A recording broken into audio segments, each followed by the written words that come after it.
Hi everyone and welcome back to Growing Pains. It's me, Brenda. What's up?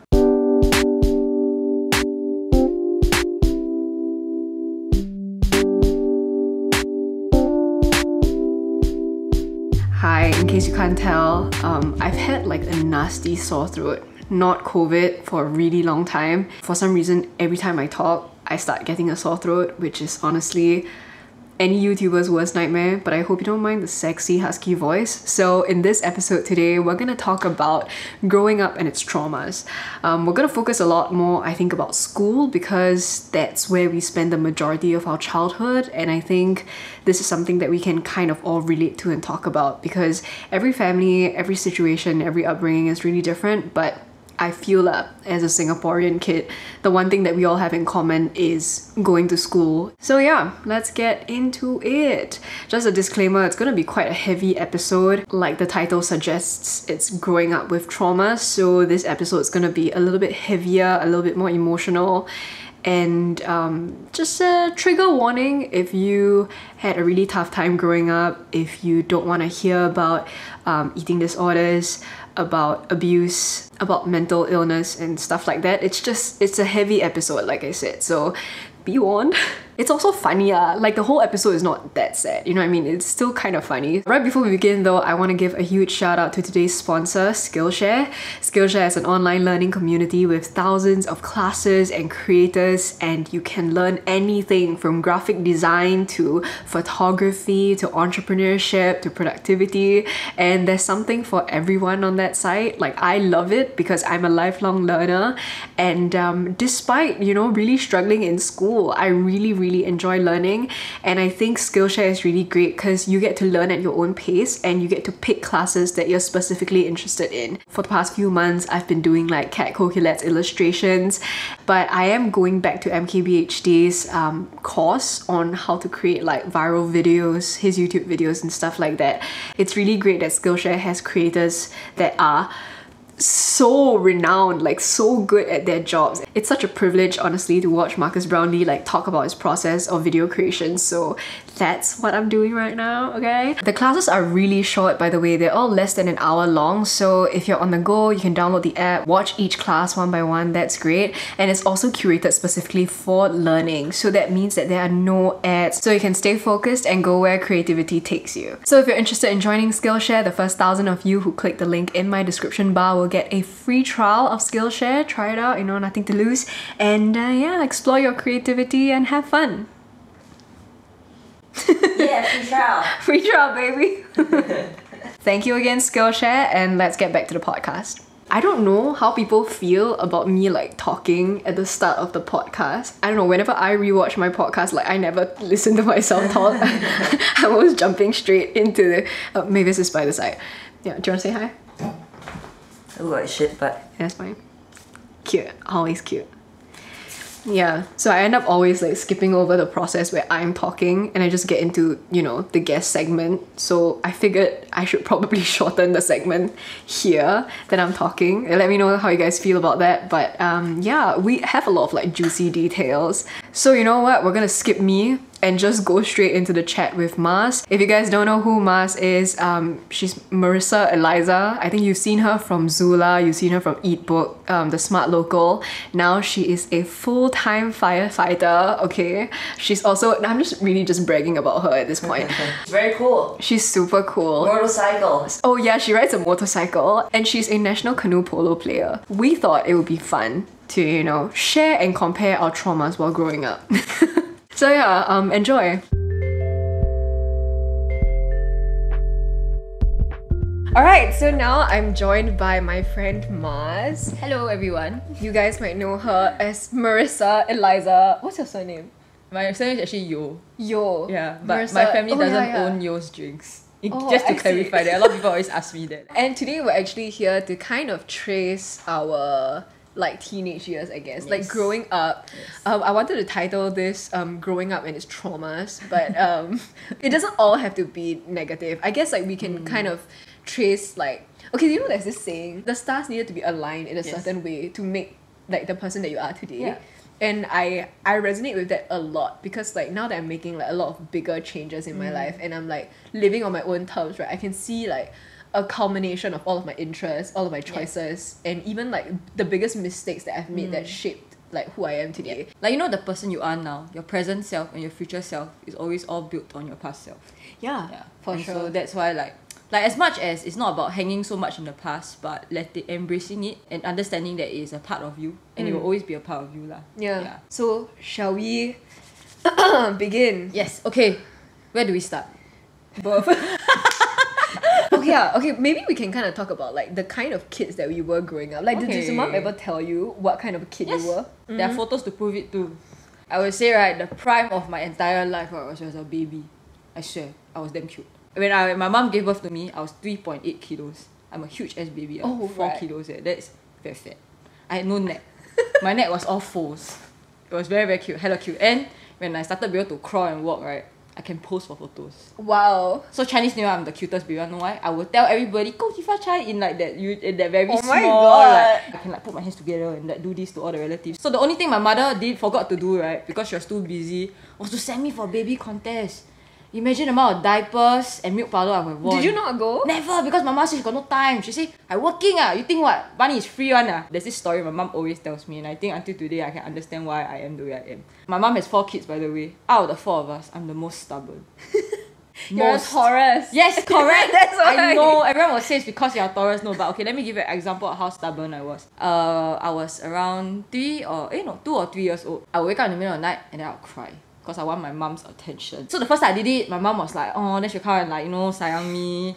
Then I'll go back to sleep. So like happy, right? So your mom always give you attention. So I do it every night. I already had a younger sibling then. So she had to take care of my younger sister plus me. So I'm really, it's like, hello, you 2-3 years old already, can you behave yourself? Like, can you act? You're a grown ass baby. You're not a baby anymore, you're a toddler. You need to grow up. She took me out of the cot and I have a playpen. So she puts me in the playpen in the living room. She put towel under all the doors, shut all the windows, kind of block out all the noise. And then she just let me cry. Then she put earplug and she sleep. She said I cried for 2 hours every night for 2 months straight. She did that for 2 months in a row. Because I wouldn't stop. And then she said, so to her it's like, I just need to break this stubbornness. She said if it starts from young, right, it will end up all the way till she's older. Wow. Yeah, so 2 months. I was similar to you in a lot of ways, but also the exact opposite. Because I was a premature baby, I had a twin who like didn't make it full term. So then I had to come out premature. So then I was a very scrawny, very, very tiny baby. Even when I came out, right, I was like fucking fussing and like and being like, let me at it, like let me touch the world. And like the nurses literally had to pin me down. Can you imagine like adults pinning a baby down and the baby can still fucking struggle? Like that was me. And then I still have like bruises, like marks from when they tied bricks to me, to my limbs, to stop me from moving. Because then the IV drip kept coming out. So then Because you were premature. And I think that's why I'm claustrophobic.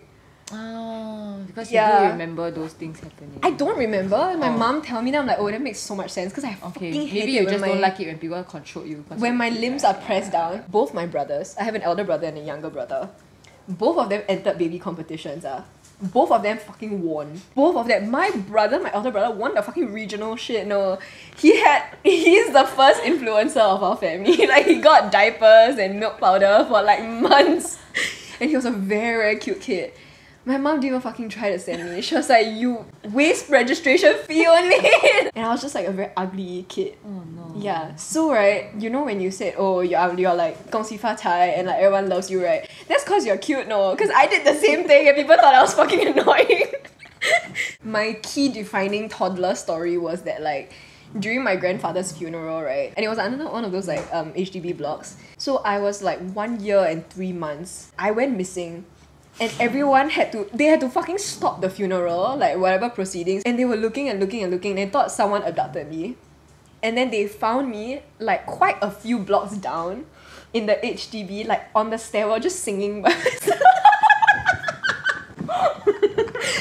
That is the most quintessential Brenda story I've ever heard in my life. I was like, that makes so much sense of why I am the way I am. And I was 1. Yeah. And I was like, I'm sorry, I'm singing, like, babies can't even talk when they're 1. Like, I'm singing songs. She's like, yeah, I don't know what the fuck you were singing. Like, you're just going on and on, like, by yourself, like, shaking. So So that was the kind of baby Oh that I my was. god, that's so funny. From then, I think my mom understood that like I'm just a very different child. Like, and my mom is not the kind of tiger mom. Like, her philosophy, right, is parenting is never perfect, so don't try. They prioritize like education a lot, but I think like for me, they always let me do whatever the hell I want. So I was left-handed. They didn't smack me out of it. Oh, that's good. Are you Actually, left-handed? honestly. No, I think I never even had the chance to be a lefty. So I never tried holding the pen in my left hand. So they say hold your pen in your right hand, so obedient Oh. kid. So okay, even though I was very stubborn, right, I was actually a very well-behaved kid. Alright. Start to fast forward a little bit more into kindergarten. Actually, I wasn't a very bright kid. Because I think, or maybe because in my kindergarten, I was surrounded by extremely smart kids. So I had this kindergarten teacher lah, which I will never forget for life. Because I actually want to find her one day and tell her and say something to her. Okay, but I'll tell you why. So she's like, what do you guys want to be when you grow up? So I mean, all my classmates were stellar and brilliant, right? So a lot of them were going to... What kind of fucking kindergarten were you in that everyone was like genius? I don't know. It's just so happened that everybody in my class is smart. I swear. Like, they were already doing primary 1 math and everything. I was still struggling, you know. Damn. So all of them were, I want to be doctor, I want to be a scientist. Asian parents here, they'd be like, yes! Then I told her I want to be a firefighter. And she told me, why you want to choose this kind of very awful career? Nobody want to be firefighter, don't earn money one. Then she shit on my dream. And I said, okay, never mind, I want to be teacher. She's like, oh, that's even worse. Then I just... and she's a teacher! Oh my god! Dude, okay, my kindergarten teacher was the same teacher that taught my elder brother. And my elder brother, like I said, cute fucking yes, kid, right? Sponsorships galore. She would come by to our house on weekends to take him out specifically, to treat him and to bring him out. I don't know if like teachers are even like... I don't think we're supposed to do that nowadays. They just thought he was so cute and he's like so quiet. So coming to me, right, first of all, I already look so different. So they're already like, why is this child like so fucking... He's fair, you know, like big eyes, like very cute chubby face. Then I'm like a scrawny, like short-haired kid, right? And I was like damn talkative. I just like always knew what I wanted and I have no problem letting anyone know, including adults. This one particular teacher really, really hated me, like didn't know what to do with me. She would punish me like for... like nothing, you know. Now that I'm thinking about it, that's why I'm like, I'm gonna go and find this fucking teacher also, right? Let's have a talk, right? Because like she would do all this like weird shit to me. Did you have a lot of friends? No, actually when I was younger, no. I think Same. I had. No, but I wasn't that loud, if you will. Really? I was... Okay, so... As in, I'm talkative, I'm pretty extroverted, but I'm not the loudest kid. Whenever there are other people who are more chatty or smarter, I will just keep quiet. Yeah. I think as a kid growing up, I wasn't as confident or sure of myself. Even like, I think when I went into primary school and secondary school, it was pretty similar. Like, I think as we grow older, right, I think a lot of kids used to pick on me because I was quite fat. Yeah, I was a fat kid, so I was in tough club. I told you what, I was born very chubby. So I never lost the baby fat. So correct. Right. So you reach a stage, so you're still cute when you're in like maybe 6, 7 years old. But once you go up to... Somehow I went to a girls' school. Went to that girls' school 10 years. So you know sometimes... When you go to girls' school, Girls are mean they can be sometimes. very brutal. Yeah. Like, and they may not mean any harm at that point in time. But Parroting what is being taught to them. correct. Yeah. Correct, exactly. So, Then were you told to your face that you were fat? yes, have. Yeah, have. Confirm have. Because, okay, you know why? Because I was in that club. Oh. So, you know, all the, it's like you already fat shame the person when they're in school. The whole system where you cannot eat recess. Everybody all go to the amphitheater. You gotta exercise. Then you forced to skip, forced to run. Then all of us, you see all of us, then we all look at each other, we look about the same, chubby. Then like all hate exercising, walao hate PE, it's the worst subject ever. Then you just down there like skipping, skip, run, do like jumping jack. Then so I think that's when I was younger I used to wonder how come like some people had it so easy. Like why they born skinny? I think that was like, for me, that was me growing up lah. Like I think that is one of the things that even until today, to be honest, like I think I'm still very conscious of how I look sometimes. So like for me, I feel that sometimes the fitness side of me is a cover up, or like it's a way I feel a little bit better about myself because I know that I can never be conventionally beautiful. Yeah, same. Dude, I have been wearing glasses since I was 3. Oh shit. I'm not wearing glasses on purpose. I can't see shit right now. I'm just vain. I've had eczema even before that. So like to be the only kid with like thick glasses and like eczema, having to explain what eczema is when you don't even know. Like I couldn't even spell rashes. I thought it was RACIOUS. Oh. Like I was like, I have Close, rashes, like close. and because I was so outspoken, right? My mom never stopped me like speaking up when I was a kid. So in school, I got bullied by the teacher and other students. Do you know, like, okay, like, you know, in kindergarten you'll have like birthday. Oh, I'm going through all my childhood trauma right now. I might cry. But like everyone get to have like their birthday parties and stuff like that, right? I wasn't allowed to have my own birthday party. Why? I don't know. They just said like, oh, because my birthday is like 3rd Jan, so it's kind of like first day of school kind of thing. Yeah. So they used it as an excuse, like, oh, Brenda cannot have a birthday party. But I think it's just because the teacher didn't like me. And then after that, like, I never got picked to be like the birthday table special friends, you know? And then everyone gets to have cake like everywhere else, right? It's just that one table. Everyone has their birthday throughout the year, right? This one guy finally picked me. And the teacher said cannot pick her. Are you serious? Yeah. She like, I don't know why. Yeah, like, very horrible teachers. I'm sorry to Yeah. interrupt you, but your teachers were not very nice. no, they were the worst. Like, I don't know why like a grown adult would do this to like a 5-6-year-old child. Like till now I'm still like thinking like that's really like screwed up. So I was always like kind of punished for the way I was. And there's so much more to it. Like I was really like basically bullied by my teacher for like the past 2 years. Even in school, like, you know, I have photos of when I was a kid, right? Everyone is smiling for photos, right? I'm the only one like smiling with teeth. Everyone else is doing this. And I remember looking at a photo as a kid and being like, fuck, why did I smile with my teeth? Like, I looked so weird. I had all one out and I had a sweater around my waist. Like, very good looking, you know? And I have my glasses and I'm like smiling like that. Like, Oh my god. I was like, got very conscious of the fact that I always look very different from the other girls. That bled through to like primary school also. I'm a very like hungry for knowledge person, right? Yes. But then my mom, like I said, her parenting philosophy is don't do too much, you know? So she never let me have any like enrichment. Like she never like, I told her I want to try like piano. She's like, Then I was like, oh, I want to do this, I want to do that. Or like, oh, can we have this? Can we? I had to beg her for assessment books. Like she never gave me my assessment God. books. And the one time that she bought me like an assessment book, right? This was I think in K2, like waiting for P1, like nothing to do, right? So she bought me like one math book. I finished it in one day. Oh my god. And I was like, can I please have more? Like I was just like, Right. I just needed like stimulation. I just needed like things to do. But then my mom just like ignored it. She's like, kids always have these kind of things, right? And my brother never asked for anything. My brother had like violin lessons that he stuck through, and then after that he didn't want to do it anymore. I think she was like, oh, then it's like wasted money, then you're not using the violin. Like I was not allowed to pursue anything outside of what I could in school. Your mom and my mom is very different. So if my mom Right. had you as a daughter, right, you would be brilliant. I swear. think You would. I wish my mom pushed me a bit more. So my mom was Yeah. the complete opposite, right? So I used to go for acting classes. Oh my gosh. I she's an used to. actress. I wanted to be an actress for a while, like when I was a bit older, because we watched Kids Wow. Central. So my mom let me try. So the good thing is she always let me try. But my mom is the kind of person, right? She believes that you should only do something, right? If one, you put in 100% effort, and two, you actually are good at it. So I wasn't the best actress because at that point in time, hello, you 8, 9, like 7, 8 years old, how will you be able to control all your emotions? Some people are talented, they can cry on cue. I obviously cannot. So she used to tell me this, like she'll help me in my auditions and everything, but then she'll always, so my mom's way of training you is, I think she does a lot of a tough love kind of person because I think she experienced a lot of tough love growing up. Yeah. So I mean it's not a bad thing, but that's why I think our parents are very different. So to her she used to tell me this, and until today I kind of also ingrained into my belief system lah. So she used to tell me this. If you want to do anything, right? If you want to pursue anything, and it's going to be it must be a good usage of time. So she said, if you want to do sports, you better get first. You want to do acting, you better get a lead role.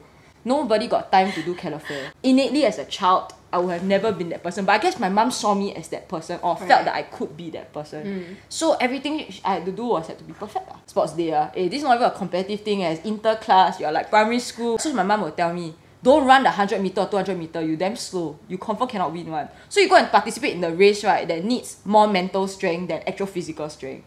So I used to run 400, 800 meter because most people will stop after a while, right? No, she will tell me, and you cannot stop running.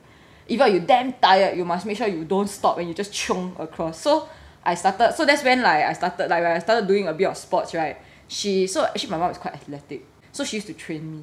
So can you imagine, I'm a kid, okay? Primary 3, primary 2, quite small size. My mom is a tall lady, 165, long legs. She will say, you Then cannot your keep up mom with is- me. Oh my You cannot keep up with God. me, you don't deserve to compete. Then I just, can you imagine? So you run for your life lah. When I was younger.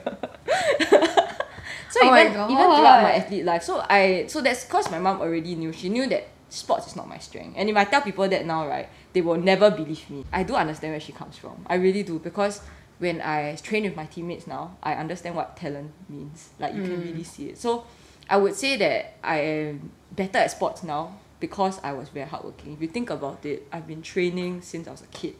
So if I'm not where I am now, wow, then I must really suck. Because I put a lot of effort. A lot Like when I joined the badminton team, and so if I joined the badminton team, my mom told me, fine, you can stay in the CCA if you don't get benched. So I trained 5-6 times a week. Because I wanted to do well in badminton, right? I gave up all my other passions so that I could do well in the sport. Train so hard, right? I'm just made the team, so I'm second doubles. So the second ranked doubles. I'm not even the first. So my mom felt that I'm there because of hard work, but never because of talent. So to her, she has always, actually throughout my schooling life, right, she has been trying to convince me to not do sports. So until today. Not waste your time. Yeah, not waste my time. She said, your talent is not in sports. Why do you not utilize your strengths? So to her, it's being efficient, and that's how you... She says that if you play to your strengths, you can do it effortlessly. I mean, when I was a kid, of course, to you, it's just fun and you want to play lah. And it made me very, very happy, actually, to be an athlete. But I think, now that I look back when I'm older and I really recognize what talent means in sports, I realized that, yeah lah, she was right lah. But do I regret choosing the harder path? No, not really. Actually, to be honest, I think one of the things that I've learned a lot about myself growing up, because these are the little ways I rebel against my mother, right? I've learned to realize that actually challenges are not bad. I quite like to prove people wrong. I think I've been doing that a lot since I was a kid. Yeah. So that has really been like a road over. I understand. I feel that it is part of upbringing as well. The need to be the best. Yeah. And then the importance of realizing that when you are the best, there are a lot of opportunities for you. Yeah. That's how I feel. I Yeah. feel like I'm a perfectionist by nature. This is something that my mom actually didn't like about me. She said that it'll cost your life a lot of struggle. Of course. Yeah. She's like, just be comfortable staying in the middle. Like, very different, right? Very, Yes! very different. Oh my god, our parents are so different. Oh. I won't say I resent my mom's parenting technique. I just knew that, like, if I was a parent, I wouldn't parent the same way as her. Do you resent your mom for the way she parented you?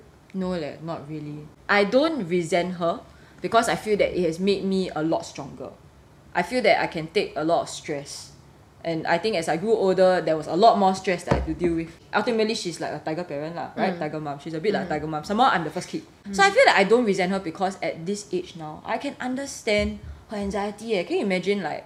So, and if you look at her as a totality as a person, so for those of you who, I assume most people don't know lah. So my mom is a single parent, and I think when she made the active choice to be a single parent, she had to prove to a lot of people she could do it. Yeah. And the best way you can do it, right, is to just show that your kids are fine. So of course, you don't want your kids to lose out lah. And for her, because I think she grew up, her life wasn't easy lah. So, and she felt that she wasn't good enough because she didn't have all this exposure. So to her, right, giving your child all the opportunities that she couldn't have was her way of making her kid better than her. So I think to her, ultimately for her was, my kids need to do better than me.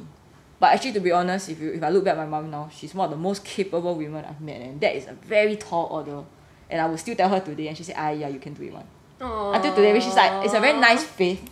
But if you look at, like, if those of you who know me personally, and you see how much my mom has accomplished, for the fact she can retire at age 40, semi-retire age 45, you will know that if she did that on her own plus raise 4 kids, she's freaking successful, Yes, man. I think, like, so for me, I don't resent her parenting because I think it pushed me a lot. But I think as a kid, yeah lah, of course. Sometimes you wonder why can't I have a normal parent? Why is my parent so...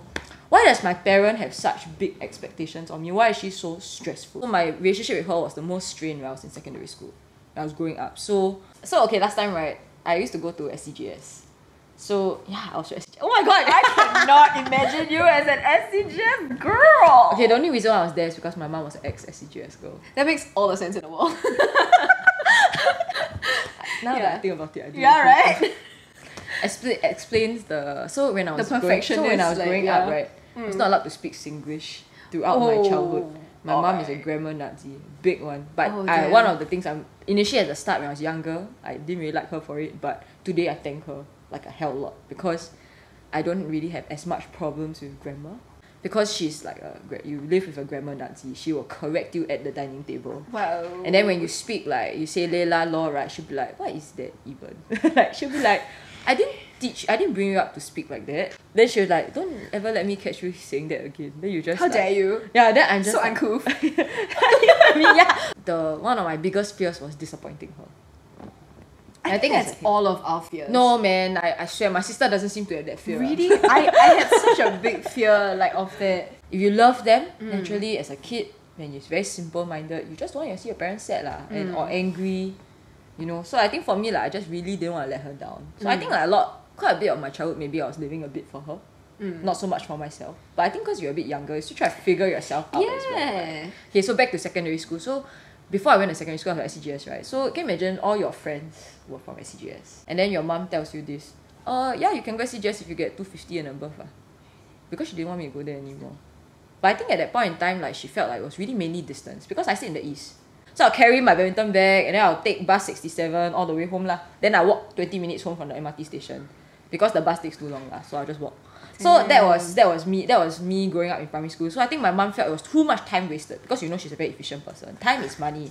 She was a stockbroker, so naturally time is money. So she's like, why don't you just go to TKGS? It's like 20 minutes or 10 minutes away from here.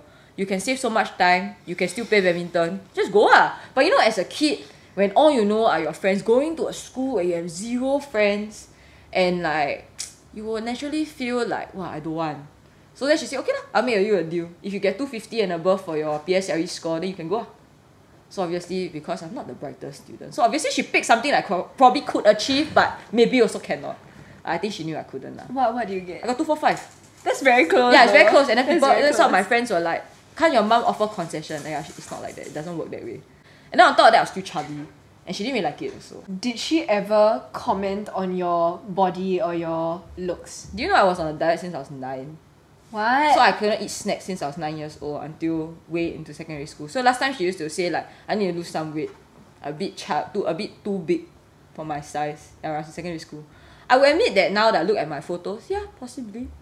But I wasn't fat lah. I'm not bad overweight. There was a period of time in secondary school I actually starved myself quite a lot. I didn't realise it was that bad until I went to poly. And then I think when I started training a lot more, I played soccer, that I did canoeing, right? So I lost quite a lot of weight. And eventually, because of puberty stopped. Then I became a bit less awkward. You know, I eventually lost most of the baby fat. Like, and then with all the training and everything, I really lost quite a lot of weight. My relationship with my mom wasn't very good. Like, there were boyfriends, and then you can imagine tiger parents. This is a big no-no. Dating is a big no-no.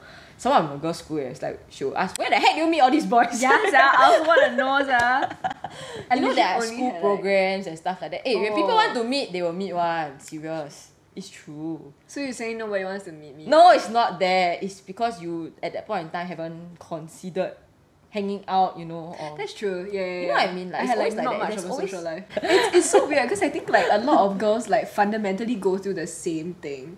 We all go through like, it's always like comments on our looks, on our weight. Like I had a cousin who was my age also, and we would stand back to each other to compare our height and to compare our weight. She would have to tell me her weight, I have to tell her my weight. In front of all our relatives. Oh my god. Yeah, I don't know why. You know, you were talking about like, okay, your weight being like an insecurity, right? Mine was like, you never know what's gonna come like that day. Because my mom is very blunt also. She means well, but I think she's like a lot better now. But she'll be like, your eyes very small. Your eyes like definitely need to get surgery like when you're 18. Like don't need to wait. You better make sure you get it done. So I was just told what I had to get done. Like since I was very young. And then when I was very young, I was very skinny, right? So then she would say, she would call me bag of bones, like people go, right? So basically like skin wrap bones, very, very skinny. Then puberty hit and I gained the weight, and then suddenly I was too fat. So there was never like an ideal that I could reach. Right. It was always like, suddenly I'm too fat. Like how come, you know? Yeah, so then I was always like feeling a little frumpy, like feeling a little like not so cute. Okay, I went to CEDA, and CEDA is a very sporty, very competitive school. Even though like, I remember this, dude, I wanted to do volleyball so bad. So when I went for the tryouts, right, I brought my A game. I was against the captain, and I didn't lose the game. Obviously, I didn't win her. Like, everything that I served, like, she would catch it, basically. But I didn't lose either. So then I think she was quite impressed. And then I said, okay, but then like, do you think they will be able to pick me? Like, do you think I can join? Because I'm quite short. And then she was like, look at me, I'm the captain. And she was like 154, like shorter than me. Then I was like so, just so inspired by her. And I was like, I got you, bro. Like, I'm gonna do it. And then after that, the coach, this like tall, Chinese, skinny dude, you know, it's always them. They always go like, those not 165, don't need to stay. Only 165 cm above, then stay. So then I couldn't even like make my case. And my mom didn't want me to get any more tan. I was very tan already. She's like, can okay, understand. like, you know, in the sun, right? Maybe that's one thing our parents do have in common. I see. So now, I'm the face, right? You know how many times she has told me about my face. So I'm very glad now that I'm at a much better. But your skin Like- is so nice. Okay, no, don't even get her started on the freckles. I love the freckles. Do you know what she has been giving me for the past like 6-7 years of my birthday? I get skincare. So the thing is, I should be very happy that I get skincare, right? But every time the skincare comes with a note, the wrinkles got to go. Something like that along That's the damn lines. backhanded. Yeah, you know, dude. it's like you know that they mean well, but at the same time, it's you gotta get out of the sun. Quit canoe polo. Stop canoeing. Yeah, Stop right. going to the sun. Then choose firefighting. Worse. I think that stubbornness also comes from her, to be honest. There's a part of her that is very stubborn. If you don't think so, man. Like people always tell you cannot do it. She's like, oh no, I can. But okay, I read this thing on Twitter that said life is not a pageant. Yeah. You shouldn't always like bend to the will of other people. You shouldn't spend your entire life like serving people and being soft. Like that's not what life is about. Yeah, like life is about making you happy and making you fulfilled and like doing what you want. There was always this like part of myself that I couldn't reconcile, like feeling like okay, I wanted to please my parents, I wanted them to be proud of me, like I wanted to do what society thinks that success looks like. So like I could have gone into law school. My dad thought that I would make a very good lawyer. I thought I was a very academic person growing up, but I think it's just like I just like literature, I just like learning, I like philo. Once I found my other passions, which is like the creative side of academics, which is like humanities, right? Like I can let go of already. So like you know in secondary school, like you go into science stream or art stream, right? Yes. So I took 9 subjects going in because I wanted to take both art and lit. Oh my god. Unheard of. No one else fucking did at my Yeah. school. SIDA. That's I'm sorry. Nobody When you are fucking did in that. one of those schools like the top 10 and all girls school, firstly combined science not an option. That's not an option. That's not an option. No Not allowed one one. can start with combined Yeah, science. you only do combined science because you failed both sciences. That's what I did. Yeah. Then after that, so you confirm do double science. You definitely did double math also. Yeah. Right. Yeah. E-math, E-math. There that was me no too. option not to do A. Yes, correct. There's no option. Even though you sucked at it, I sucked at math. I still did it. Guess how much I got for my A math? A2, B3. Honey, that's so sweet. Oh, I got 11 out of 100. I couldn't understand it, and like my teacher was very mean. So when I ask questions, he'll look at me like, "Are you fucking dumb? Like, do you not read the thing?" So I think I don't respond well to like Yes, people, yes. you know, like doing that. To do something that you know you're bad at, there's almost a mental block. Yes. So then like I would top the school for like English and art and like lit, and then I would be like bottom like 10. Yeah, I'm like on two opposite spectrums. So then they put me in like the supplementary, like remedial classes, and then like my lit teachers, my English teachers were like my best friends. So like that was like the dichotomy that I was in. But a lot of people thought that I was very very dumb, like because of the math. It's like that's all people care about. What? Actually, no, it's quite true. I didn't really top the class in a lot of things. Although I do admit that English and Lit were also my strengths, but I wasn't the best in the cohort lah. But good enough to get A1. E-math was still okay, easier to grasp because it's a bit more straightforward, Yeah. right? But eventually, my O-level score was my lowest score in O-levels was B3, but I had a lot of B3s. Oh shit. Yeah, so like that is a shit. killer if you want to go to JC. Because like everything that should have been a 1 was a 3 or 2. I only had one A1, which was English. So at least luckily for me my L saved my ass. So thank God to my mum who was being a grammar Nazi. So it worked out. It Right. definitely did. Even though I say I'm shitty at Mandarin because I think I am very rusty now, but I got A2 at Mandarin. In my school they wanted to improve everyone's standard of Mandarin, so they paired me with a China scholar. Wow. So you know in SIDA I'm quite sure you all have scholars right from Yes. China. So in TPGS same. Okay. So I had a China scholar who was 1 year my junior. But Wow. do you know she's the top student in her year? So she's brilliant. So when she told me so she did oral practice with me. Oh wow. You know she made me her personal CIP project without telling me. I was so stupid that I got conned. Oh my god. So her job is to practice oral with me, right? So by right every recess she'll practice like half an hour, and we just rehearse, try to do the passage reading and everything. The first time I did it with her, right, I wasn't that good. So in the end she took the paper from me. She's like, let me show you what it should sound like, and then she read out the whole passage in perfect intonation. Sounded just like a radio newscaster. Damn. I just improved my Chinese vocabulary. So memorizing all that helped. Then I got A2. Then I told my China buddy, right, I got A2. She looked at me, she's like, okay lah, not bad lah for your mid. She's just not bad. Okay, I will accept you're not bad because you got 10 A1s in O levels, so Damn. and you are brilliant. So Damn. yes. But I feel like we were lucky to have people like that in our lives. Yes. Like, okay, I had a table partner, right? She's the sweetest. Like, shout out to Anissa. I love her so much. She would literally like write in my planner like what to do. She'll go through math questions with me Oh, that's every day. amazing. And like I'm always fucking falling asleep. Okay, I don't know if like it's some kind of condition because it's been like that since like upper sec. I cannot stay awake. I don't know why. Like I will always like I think the moment like it's math, Okay. like it's like a language I don't understand, right? Then I'll just like doze off and I'll literally like or like on the thing I was like that like I'll tell her like anytime I'm sleeping, right, just elbow me, just wake me up, like don't have to be polite. So she would do it every time. She would like that, like every single day, you know. And it's like I'm like shocked that she didn't like get bored of me, and she really like walked me through everything. So I feel like because my teacher doesn't have fucking time for me. I'm already the one that's scoring the lowest. I look like I'm sleeping all the time. And then my best friend Amali, they got like 9 out of 100. So I'm shit, but like they're shitter, you know what I mean? So the teacher was focusing like all his attention on them, and for me it was like, you don't even look like you're fucking trying, you look like you're sleeping. If not for Anissa, I don't feel like I would be like even passing my math. But then I dropped, because I had 9 subjects, right? So I dropped A math and I dropped to combined science. Right. So I was able to drop both because I had art. And I fought very hard to get that art because like in Sec 2, you have to be like the top few people to even qualify for 9 subjects. But I just told them like, listen, like I really fucking want to do it and I cannot choose. Don't make me choose between Lit and art. I want to do both. And then like they finally like let me because I was so persistent. Yeah, literally like hang out at the art studio every day like, hey. And I think the art teacher also liked me, so I think she was like trying to like fight for me also. Yeah. So thank God I did that. But I think like I always like I felt a bit scared because I was like, oh, people say you need A math, like it's the easiest A. Then after that my brother was like, is it? You can get A math? And I was like, no. Then he was like, combined science, you want to do science in JC, is it? Then I was like, no. Then he was like, then drop lah. So then when I actually got into the JC that I went to, ACJC, people from SIDA that were not so close to me were shocked.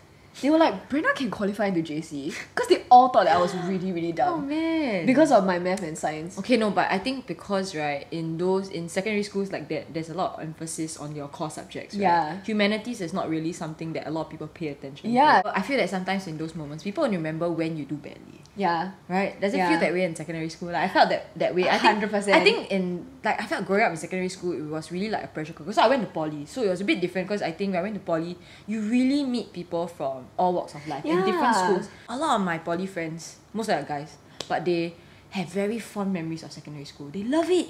It's like one of their favourite times in their life. Must have been They fun. share with me lots of great stories, and then they ask me this question. So, Mas, what was your secondary school life like? I was like, it was a pressure cooker. What do you guys do in O levels when preparing for O levels? Oh Then they my talk about their God. supplementary classes, night studies, and like it's all fun. It's fun because you study with your friends. Did SIDA ever have a schedule that you have to follow? I'm pretty sure my teachers made me go to school. They were like, Brenna, we don't trust you. Like, Okay, so come you on, you are man." the worst. You have to go back to school. So Yeah. all of us were self-studying back home, right? So those are the students that we very problematic. They will force you to go to school, right? That's me. So basically, right, for us, our principal sat us down and she said like, okay, there's no time to waste now. It's not time for a break. This is the final push. You must work your hardest because O levels is going to define your life. I mean, honestly, now that I look back at it, wow, I'm sorry, it does not. Really Wait, don't does say that to the kids! Oh, okay. Okay, fine, I'm sorry. I'm sorry. Okay, No, well- but not say it does not. It's important to work hard, But right? it shouldn't define your don't life. feel discouraged and think it's the end of the world when you don't do as well. Yeah. what Don't I'm trying place your entire sense of self-worth on that. Oh yeah, on your grades. The thing is, like, we can't blame ourselves for having done that that when way, we were in secondary school, especially when we were in the schools that we were in. Partially Yeah. also because, last time, so imagine me going to poly, right? Yeah. I will always vividly remember Did your this. mom ever say, like, she was against the idea of you going to poly? Initially, yes. After I got my results, right, I was heartbroken. Okay, so in my school, right, back then, they will give us a projection sheet. So basically, right, it's a sheet of the score you should get. Oh, yeah. You had that? Yeah, I swear to What God. was it's yours? What was yours? 6 points, oh. I was only allowed 2 A2s, for what? Physics and Chinese. Guess mine. I'm quite sure you were probably close to that. 7 maybe? No? My projected score was 27. Are you serious? serious? No. Yeah, Really? Yeah. Oh my god. Yeah. I Oh, got your school had 7. No faith in you, eh. Yeah, I got Zero, 7 eh. for the actual thing. I think we should have swapped places. Lah. I swear. 6, No, eh. okay, based on my prelims, right? Based on like my sciences and stuff, this is before I dropped. So they were like, your projector score is like 27, 28. Then I was like, fuck all of you. Yeah. No, but ours was based on our PSLE score. Oh. And I think like because of the expectation, I had the same expectation on myself as well. So when I didn't get it, right, I had like 13 R5. So like all my That's pictures- not bad at So all. like you see, right, I never. So but back then, right, you are below average. Yeah. In SIDA, you're definitely below average. Oh, If you yeah. don't get single digit, Yeah, you dude. failed, yeah. Basically, 13 you are is failure. like crying yeah, you at the should be corner crying at kind. the corner, want Yeah. to contemplate your life kind Yeah, of yeah, moment, yeah, and that yeah, was yeah. me at 16. Do you know that there were some teachers that had to round up some of the students? Oh yeah, that because you want to kill yourself. Yeah, they had to block off windows, no? Like, it was so bad. It's really bad one, like it's damn drama one. Like, and I would vividly remember this, and I used to think now, right, now much older, I wonder, wow, that is not very healthy. That's not. Yeah. It's really not. So this is where I lead on to my defining moment of my life, was the time I went to poly. Because I think like poly was what changed me, and I really honestly, that 13, right, was really the blessing in disguise that I needed. I felt, yeah, if I went to JC, I would be a very different person as I am today. So when my classmates found out I got 13 and R4 is 10, right, they were just like, oh my god, you have been top student at my school. And I'm just like, wait, what? I was like, you know, it's a very lousy grade, right? They're like, Mas, you don't understand. yeah, it's People- we that don't understand. Yeah, they always tell me, Mas, people are struggling to get 30 points. They are working very 30? hard. Yeah, you need to Wow. understand. That's when I start to realize that Right. academics not for everybody. And it doesn't mean you'll be unsuccessful because you don't Yeah, learn. yeah. And I think like when I went to poly, I had so much fun. Like way too much fun. Like I really understood what it meant, right? To work hard and play harder. Honestly, I really wanted to go to poly. Like, I really wanted to do, like, I wanted to go to FMS, like, at Ngee Ann. Like, I really wanted to study film. But I think, like, I didn't, like I said, I asked my parents one time, they say no, that I won't ask again. Because, like, I'm just gonna get scolded the next time I ask, you know what I mean? Like, it's like, no. So my parents, like, said that, oh, like, poly, then you won't basically go to uni. They were like, oh, like, you don't even know what you really want yet. Like, how can you decide, like, on something so specific, you know? Like, spend 2 more years in JC, then whatever you want to do in poly, do it in uni. So that was the kind of thing that kind of convinced me. So I was like, okay lah, you know, like, just 2 more years. But let me just point out the quick fact that I was severely depressed and had, like, super bad anxiety disorders, like, when I was a whole catalogue of like mental issues. Like, it was really, really bad. I was quite suicidal for like the most of secondary school. And I think, I mean, like, being queer doesn't help also. Yeah, I don't know really whether doesn't. when did you realize you were queer?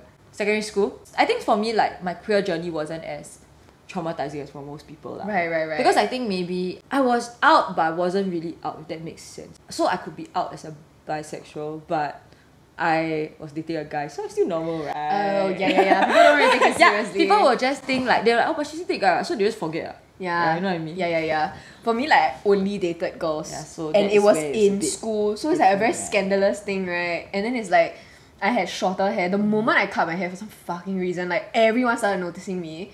And then that's the time where I really didn't want to be noticed. I didn't want to be perceived because I'm like not doing well like in my math and sciences, which seemed like that's what everyone was looking at. And then like, yeah, like teachers will already decide whether they like you or not, right? So it's just like very difficult. With my queerness, I was also like, fuck, this is another thing that I have, that I'm the odd one out by. Like, this is another thing that I have to grapple with. This is another thing that like is totally unprecedented. Like, I don't have anyone queer in the rest of my family. So I didn't even understand what bisexuality was or pansexuality. I was like, I like this girl, but she kind of looks a little bit like a guy. She like acts a little bit like a guy. So like, is it because I'm not seeing guys in my school? Like, is that why? Or like, but then I still kind of like guys, but I still like her, and I know that she's a girl, you know. I was like, fuck, like, oh my god, like, I'm swearing so much because like there's so many emotions in it also. She was a lot more secure with her gender identity, I think. Like, she kind of knew earlier already. So I think I just like didn't know how to process it. And this was in Sec 2, right? Sec 3, I was like in love with Mavis, right? So there was a whole thing also, like, TK. How to say this? Like, it was being not straight very frowned upon in SIDA. I think I come from a biased perspective because I'm queer. So when I look at other queer people, I'm like, that's a little cool. That's so scandalous. I love it. Like, you know, that kind of thing. But there's a very strong culture of owing like meaning like 偶像, like idolize. Okay, So you okay. idolize your seniors, and Right. every girl has their own favorite senior. It's a very gay thing, but a lot of times like it's straight look girls like looking up to other. It's like wow, your senior so cool, blah blah blah. I owed this one girl, but I think her friend thought that I owed her. So then she like tried like I think she straight up bullied me lah. Like she had a friend that was in my year, so she's like 2 years older than me. And then they started like bullying me on MSN and then like making fun of me, and then like they had a Brenda Horse like fan club. Yeah, so no, I had like an anti-Brenda club. Oh, shit. Like very early on, and I didn't understand why the fuck it was all happening. No, I was like, like I thought we were just like talking, and this friend also took art. So then I was like quite interested in the subject. As a sec 2, like I want to know whether I want to take the subject. So I think I asked her a couple of questions. I don't know why she like did all this thing like I don't know, she had a girlfriend also, so it's not like I was like, dude, as a 14-year-old, who would have the fucking balls to like slide to someone's course. DMs to be like, hey Yeah. girl, what's up? And then I had to like avoid her in school, because when I walk past her in school, like she'll like say mean stuff, or like she'll like, I don't know, like like those very pegro way of bullying. So then after that I was like, yeah, maybe I should not like let my queerness like out into the world.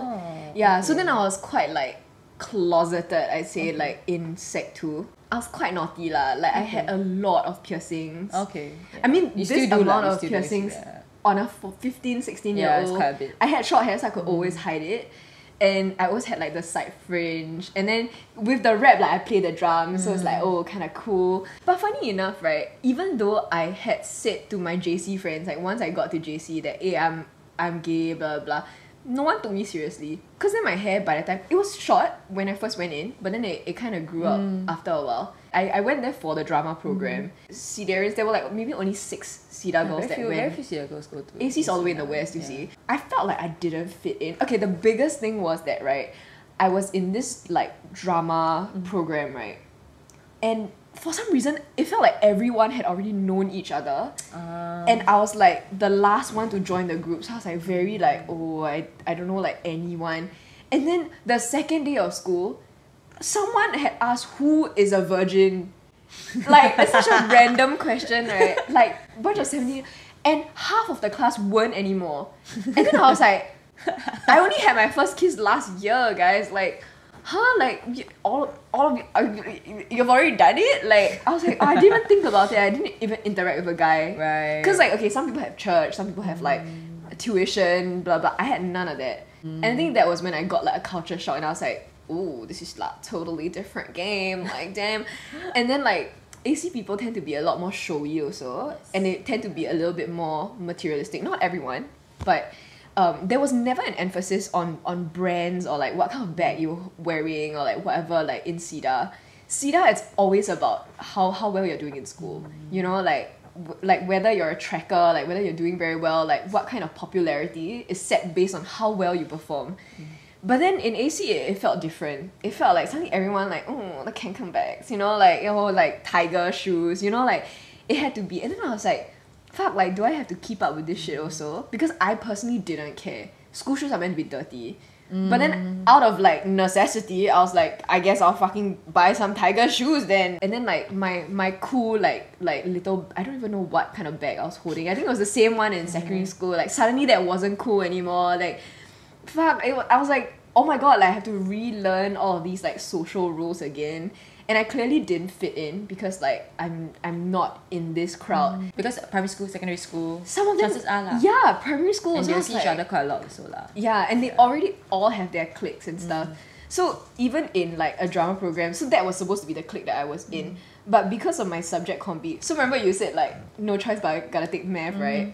Actually, I ended up not needing to Taking take math math. at all. Because AC has this thing called knowledge and inquiry. Oh yes. Oh, Yeah. you did KI. Yeah, I did KI. Oh, but then again, I would have expected you Oh. to do KI.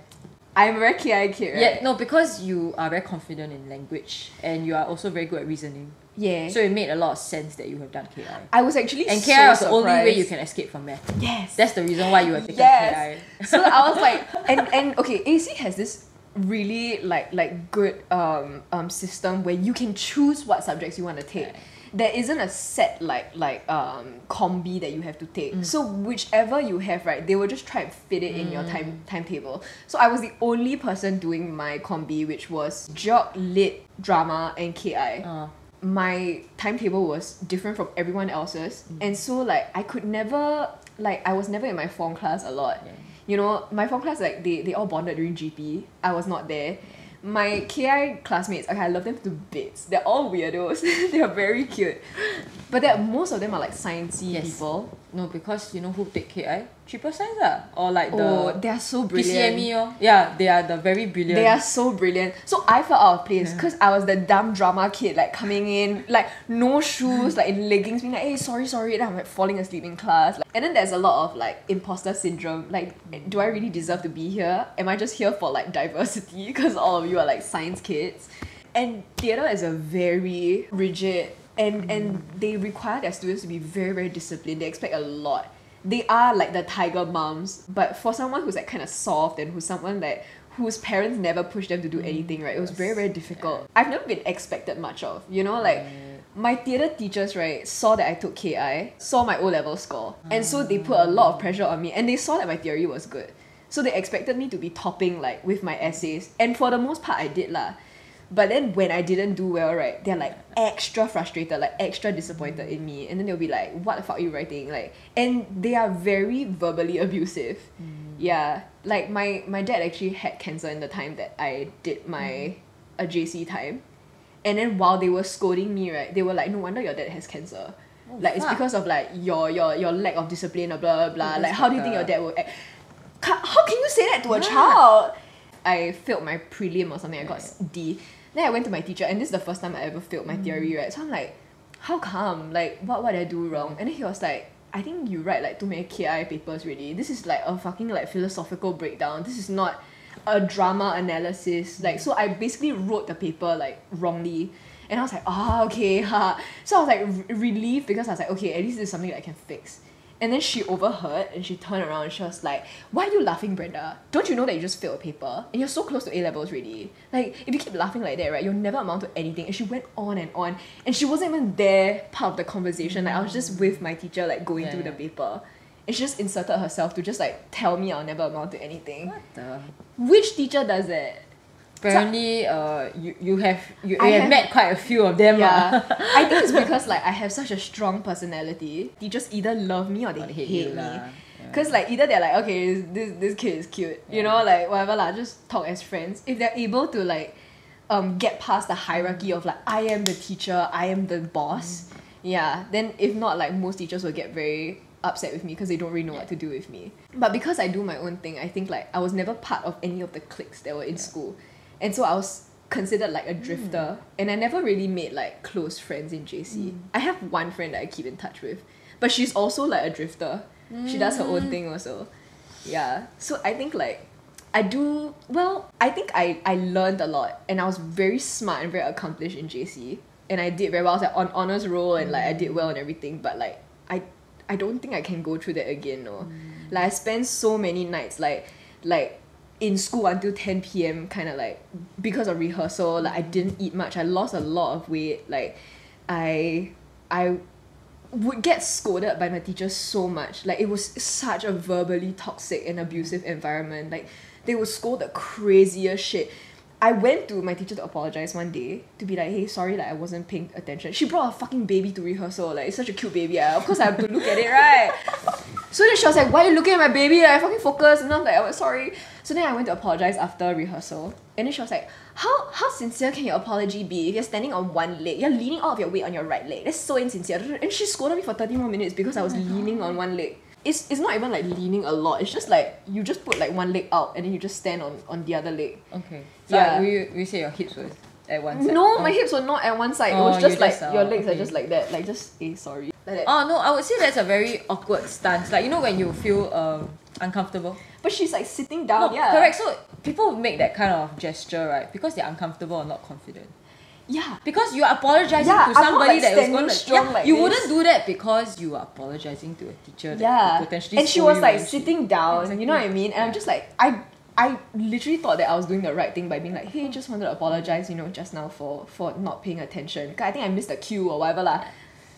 But it's a fucking rehearsal that's been going on for 5 hours. So then after that, she continued scolding me. And then I was so fucking fed up with her that I literally just like ran up to the rooftop. And I didn't go out onto the rooftop because I don't want like the condo people to look at me. So I just like, right on the very edge of the shelter, just there like just fucking crying, just like bawling. Yeah, and there were nights where like I would run around the track like at night just to relieve that like anxious energy. Oh, it was a horrible place.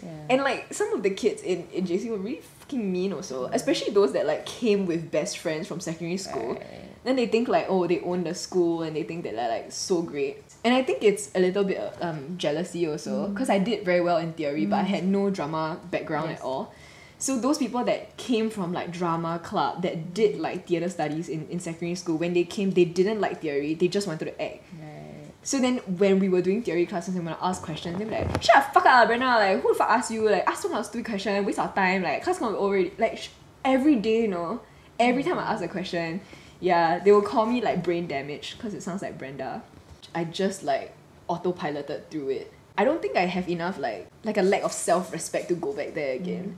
Oh my god, I'm so glad you're no longer friends with them. Thanks. Yeah, like Thanks. as in like, and you're not there anymore. It made me really think like hearing these kind of stories, right, about JC makes me feel like, oh, thank God I never go. Yeah. Because I would have felt like I really didn't fit in, and I felt that my experiences were never even at your degree. Yeah. But at the same time, like I really felt very uncomfortable, and I didn't really fit in, and I really already questioned like whether I was not normal. I can understand, like I think when you're younger, right, all you want to do is to fit in.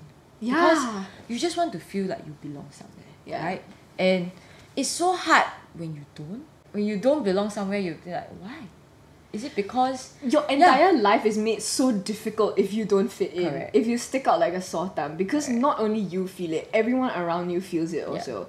And at any time, right, like this particular group of drama kids, right, anyone that leaves the table, they'll immediately talk about that person. Doesn't matter if they're close friends that's or so not. toxic. And guess who was not at the table Yeah. most often because of my timetable? So I was spoken about like a lot. They will always do this to people like for fun. Like that was their hobby. Like Gossiping. talking shit about people. And the teachers allowed it. That's the thing. Right. So if the teachers had like stopped this one particular student that was like being like, shut up, Brenda. Like if someone said like, hey, you shut up, like that would have been okay. But no one said anything.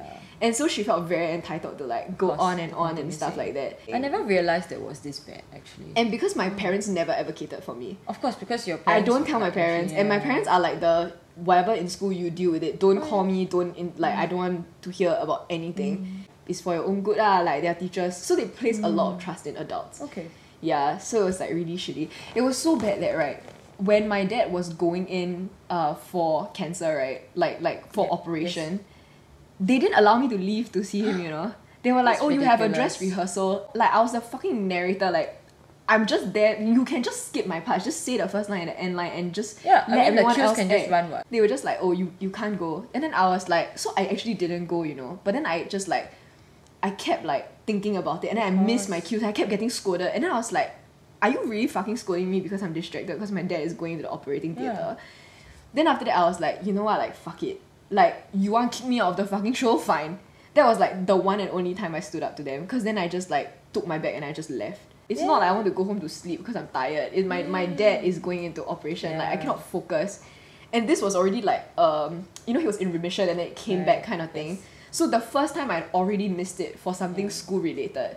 So I knew that like if I don't go now, like I might regret it kind of Yes, thing. of course. Back then, a lot of people never really also, it wasn't really a norm to like, you know how like school had always had to be a priority for everything. Yeah. Right? And like, yeah. I think that's one of the things that poly taught me was that, I mean, school is important, but there are a lot of other things in your life that are very important as Yeah. well. And I think when I went to poly, that's how I managed to see that there's so much more to life than just studying your life away just so that you can have a better life. You Yeah. see, like, is your life actually truly better when all you ever do is suffer? Or Yeah. like all you ever do is something that... So to me, right, it took out the essence. So when I went to poly, it reminded me of why school was actually fun. Because you get to learn.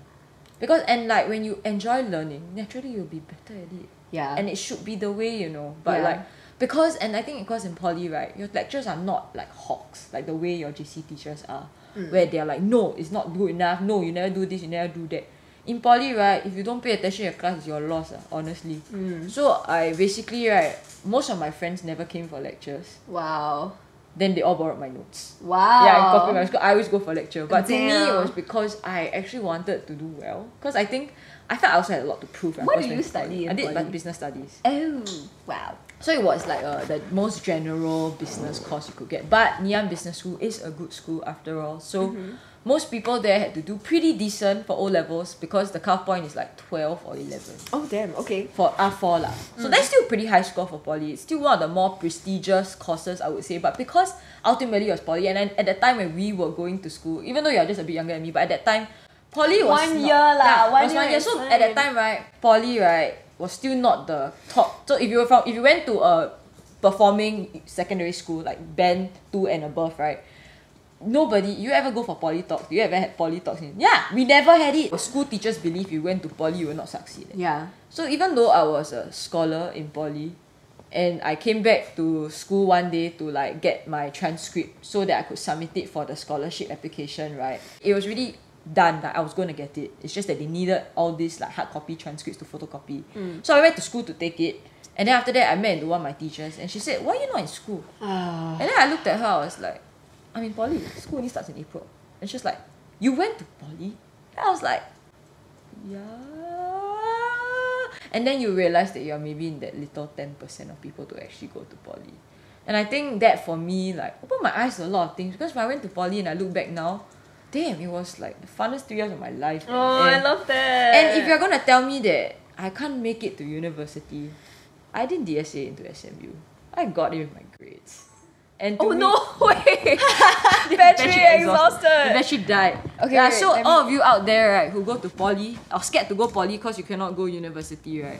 I would say that it's completely false. What? He pooped ah. Oh, okay. I guess What? we are Shit. taking a short break. Okay. What the shit indeed. Alright. Alright. Are there actually still people watching? Yes, we are still filming and it's 9:56. I thought I was going to leave this place at 10 p.m. Apparently not lah. We are still at pre-tertiary education Haven't reached university and our adult lives. Pre-tertiary happened 10 years ago for me. So there's another 10 years I still need to catch up on. Oh my god, hey Brenda, wait, am I ever going to leave or not? Do you really just kidnap me? I think she kidnapped me, I swear. This was a ploy. She didn't actually want to let me go home. She told me 1 hour. It's a lie, obviously. We've been doing this for like... When did we start? Did we start at 8? Yeah. Oh my god, we have been doing this for 2 hours. Okay, I exhausted like my entire... Yeah, her battery for her. So basically the camera died. Maybe Brenda, there needs to be a part 2. We can end off at when we are like 19 years old. Okay lah, yeah, sia. No lah, I don't know. No, okay, lah. okay, let's do uni Let's just do Okay, uni. okay, yes, Uni let's will do be uni. faster, right? Okay. Uni. Alright, by the way, I thought I would come in and share with you guys something that I kind of wrote in the process of editing it. I know I mentioned like some pretty intense recollections of my time in school, and like many others, these stories are 1 in 100 of very similar ones that I, as an adult, am looking back upon it and being like, ew, I don't think that's okay. I don't think that's appropriate. I do realize that these things happened like almost 10 years ago, and you know, times may have changed. They may not be the same way. They may not be even in school anymore. And just like the bad Tinder date, right? When people ask me, why didn't you leave? You know, like if you are ever gonna ask me, why didn't I report this to the school? Why didn't I tell this to my parents? Why didn't I tell someone? Why didn't I try to stop it? Why didn't I try to leave JC or leave the program? These things just weren't even an option to me. I felt like I had the obligation, obviously, to follow through with school. My parents made it quite clear to me that education is the most important thing and the only thing that they would be quite strict with me about. And honestly, I was doing well in the school, in this very prestigious program, in a very good school.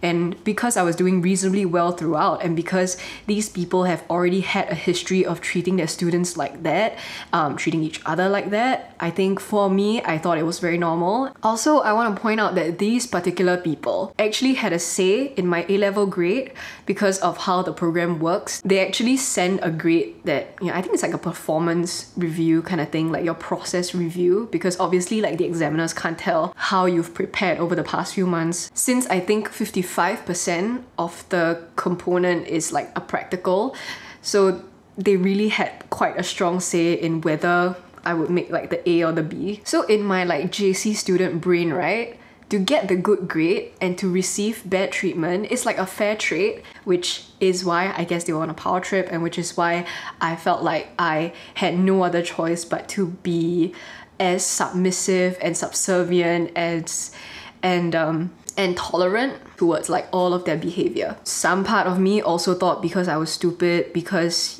I'm noisy, because it's this like self-justification. You're like, oh, I must have done something to warrant this kind of treatment.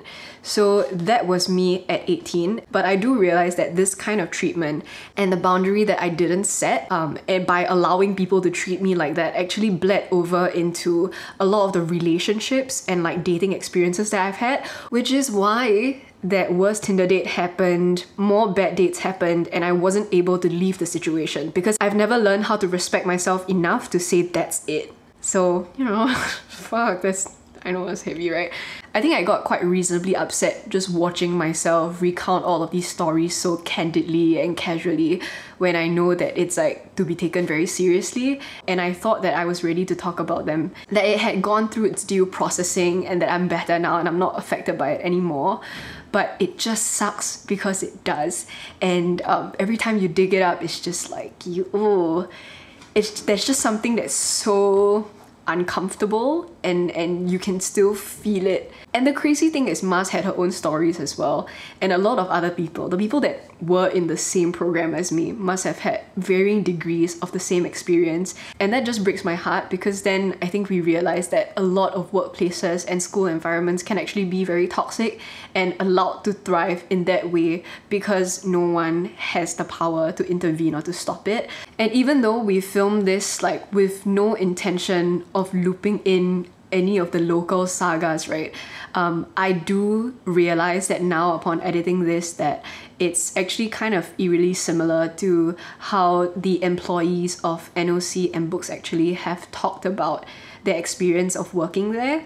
I'm not gonna get into the drama and what is alleged and what is true, but the way that they describe working for a figure of authority that they know is so influential in their sphere, the feeling of like being cold and being scared and being broken in this way is really similar, and I can't help but think that this is truly very commonplace and that more people should be able to open up and talk about their experiences. And I think all of us can empathize, like when we're young and impressionable and all we want to do is to prove to these people of authority, of power, of influence that we want to be as good as them and we want to do a good job. You basically relinquish all of your power, all of your self-respect and your dignity to them.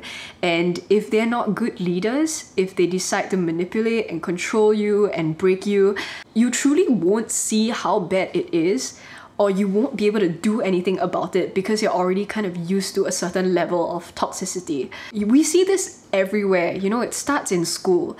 We see this as a hierarchy, so we can never talk back to the teacher. Maybe also in an Asian society, like you can never speak up to your elders, even if they are racist and wrong and mean and this and that. And when it comes to a workplace environment as well, and the idea that if you have authority, that people can do whatever you want them to do, and that if you don't have authority, that you have to follow whatever that's asked of you. So this is my personal experience, and if you feel like you are familiar with my stories, that they ring a bell, that you've been through something similar, then just know that you're not alone, and just know that it's okay to leave. It's okay to feel sad and bad for making the right decision. I think I've been in enough of these situations to know where to draw the line. I'm a lot better with setting boundaries now, and I'm also a lot better at saying no and leaving the situations because I just understand that I am worth more, that I do not deserve to be treated like such. Just know that I'm here, I feel for you, and it's gonna get better. Look at me. I'm not in school. I'm thriving. Yeah, so that's all. Sorry to end on that note. Ooh, let's just take it up a notch. Well, I hope you guys enjoyed that. And you know what? There is gonna be a part 2 coming as promised, because we just spoke for like 3 hours straight and it's just too good and too juicy. And Mars is amazing. If you want to find her on Instagram, she's Mars Bars, but instead of MARS, it's MXRS. Send her some love. Let her know that she's super cute, because she is. And with that, thank you so much for joining me for another episode of Growing Pains. I do hope to be back soon, and see ya.